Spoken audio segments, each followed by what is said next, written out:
মেহনতি মানুষের শ্রমের মূল্য আর ন্যায্য অধিকার নিশ্চিতের দাবি নিয়ে বন্দরনগরে চট্টগ্রামেও পালিত হচ্ছে মহান মে দিবস। দিনটিতে লাল পতাকা মিছিল, সমাবেশ সহ নানা আয়োজন করে শ্রমিক সংগঠনগুলো। দাবি জানায় মূল্যস্ফীতির সাথে সামঞ্জস্য রেখে মজুরি নির্ধারণের। গলায় ফাঁসির দড়ি আর হাতে লোহার শেকল।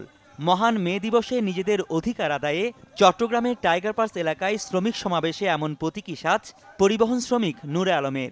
পাবলিক যত গাড়ির সাথে ধাক্কা খেলে অ্যাক্সিডেন্টে মারা গেলে চালকের সর্বোচ্চ শাস্তি ফাঁসি। আমি তার প্রতিবাদ করছি। একইভাবে নিজেদের ন্যায্য অধিকার প্রতিষ্ঠায় নিত্যদিনের ব্যবহৃত সরঞ্জাম নিয়ে মেহনতি মানুষের জীবন তুলে ধরেন 50 ঊর্ধ্ব পরিবহন শ্রমিক মোহাম্মদ আওয়াল, যাকে ঘিরে আনন্দে মাতেন শ্রমিকরা। আমি 8 ঘন্টা চাকরি বলে এগুলা করেছি।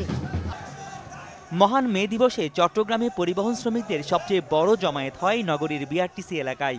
সেখানে শোভাযাত্রা আর সমাবেশে নেতারা তুলে ধরেন নানা বঞ্চনার কথা, ঘোষণা দেন অধিকার আদায় না হওয়া পর্যন্ত আন্দোলন চালিয়ে যাওয়ার।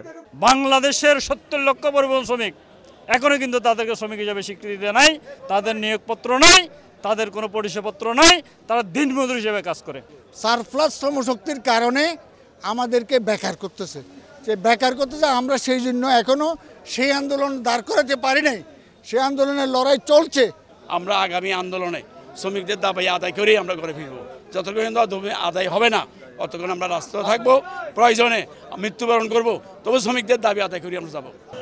শ্রমিকদের আরেকটি বড় জমায়েত হয় নিউ মার্কেট এলাকায়। ট্রেড ইউনিয়ন কেন্দ্রের ব্যানারে যেখানে জড়ো হন ইমারত, চা বাগান সহ নানা খাতের শ্রমিক সংগঠনের সদস্যরা। বের করে লাল পতাকা মিছিল, ছিল সমাবেশ, যেখানে দাবি জানানো হয় নিত্য প্রয়োজনীয় জিনিসের দাম কমানো, ন্যূনতম মজুরি সহ নানা অধিকার আদায়ের। আমাদের বাগানের মধ্যে কোনো এমবিবিএস ডাক্তার নাই।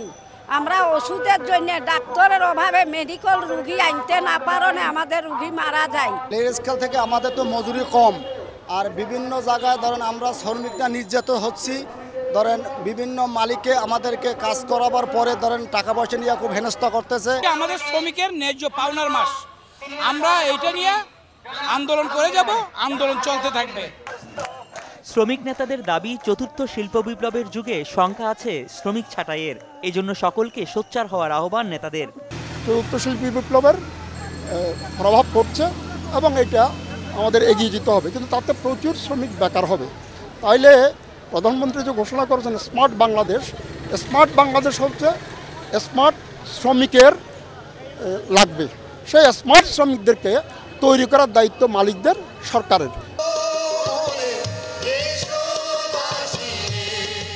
এছাড়া মহান মে দিবসকে ঘিরে নানা আয়োজন ছিল বিভিন্ন শ্রমিক, সামাজিক ও সাংস্কৃতিক সংগঠনের।